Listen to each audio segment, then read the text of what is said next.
With the election just 20 some odd days away, Donald Trump does not seem capable of focusing on winning. In fact, it seems like he's got plenty of time to watch movies because he was up late ranting and raving about a new movie that portrays his early life. The Apprentice movie came out on Friday, and now Donald Trump is losing his mind over it. Just wait until you see what he posted on True Social about this movie. Donald Trump should be thrilled about this movie because he's portrayed by Marvel star Sebastian Stan. But of course, the movie talks about who Donald Trump really is, so he's not going to be happy about that. And his lawyer, Roy Cohn, is portrayed by Jeremy Strong, who some of you guys might recognize from the HBO series Succession.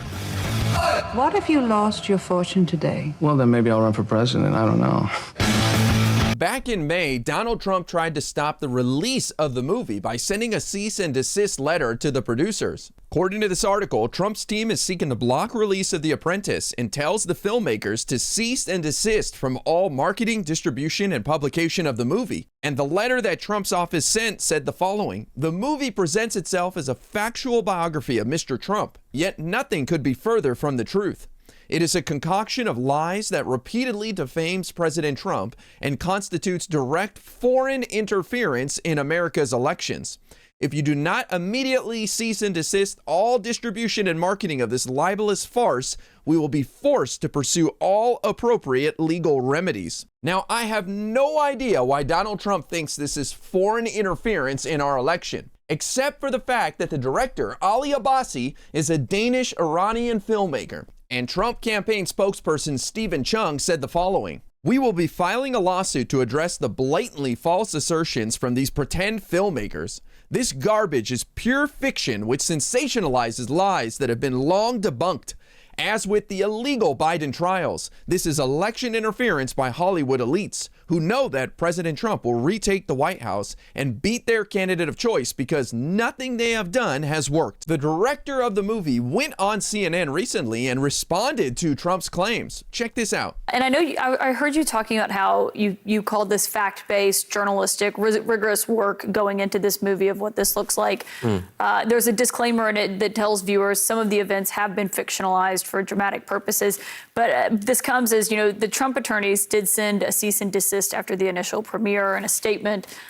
In part, they were calling it garbage and fiction, and they were saying it was malicious defamation.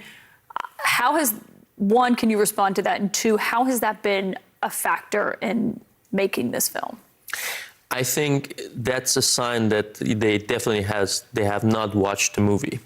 Because, as we saw, the other day, Roger Stone, Trump ally, longtime friend and advisor, saw the movie, and, he was happy about it. He praised us for a portrait of Roy Cohn. And, we've been saying all along that this is sort of, our liberal friends were saying that this is, not critical enough of him. And Trump camp is saying this is too critical. And I think if we succeed in pissing off both sides, we're doing something right. That is the point of being nonpartisan and, not being on the party political lines, I think. And the director's correct. Not everybody in Trump's world is hating on this movie. Roger Stone said that the portrayal of Roy Cohn, who is Donald Trump's infamous lawyer earlier in his career, was accurate. I knew Roy Cohn. Roy Cohn was a friend of mine. The portrayal of Roy Cohn by actor Jeremy Strong in the new movie The Apprentice is uncanny in its accuracy. But Donald Trump clearly disagrees with Roger Stone because he did not have the same review of this movie. In fact, it seems like he was up late last night raging about it, and he posted the following on True Social. Now, it says 9:48 p.m. because I'm on the West Coast, but this is almost 1 a.m. on the East Coast when he wrote this. "A fake and classless movie written about me called The Apprentice, do they even have the right to use that name without approval, will hopefully bomb.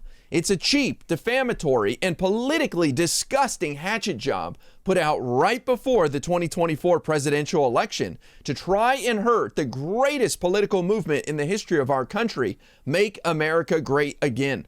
My former wife, Ivana, was a kind and wonderful person, and I had a great relationship with her until the day she died. The writer of this pile of garbage, Gabe Sherman, a lowlife and talentless hack, who has long been widely discredited, knew that, but chose to ignore it. So sad that human scum, like the people involved in this hopefully unsuccessful enterprise, are allowed to say and do whatever they want in order to hurt a political movement, which is far bigger than any of us. MAGA 2024. The director of the movie decided to respond to Donald Trump on Twitter as well. Ali Abbasi wrote, "Thanks for getting back to us, real Donald Trump. I'm available to talk further if you want. Today is a tight day with a lot of press for The Apprentice, but I might be able to give you a call tomorrow." A little shade there from the director saying maybe I could pencil you in, Mr. Former President. This type of post by Donald Trump is exactly why he's going to be rejected by the American people in just 20 some odd days. People are tired of the division. They're tired of the rage. They may not be 100% convinced on Kamala Harris because they don't know her yet. But boy, is she a much better, pleasant, positive alternative to this angry man. Nobody wants this for another 4 years. So Donald Trump focusing on the important things, of course, just 20 some odd days from the election, watching movies about himself, getting upset on social media. This guy does not seem serious about winning the election. And because of what he said about the movie, that makes me and tons of other people want to go see this movie even more. So the best thing he could have done is ignore this movie, but instead he has amplified it by criticizing it, which means you know it is accurate and good. I had no intention of seeing this movie, but I feel like I have to check it out now.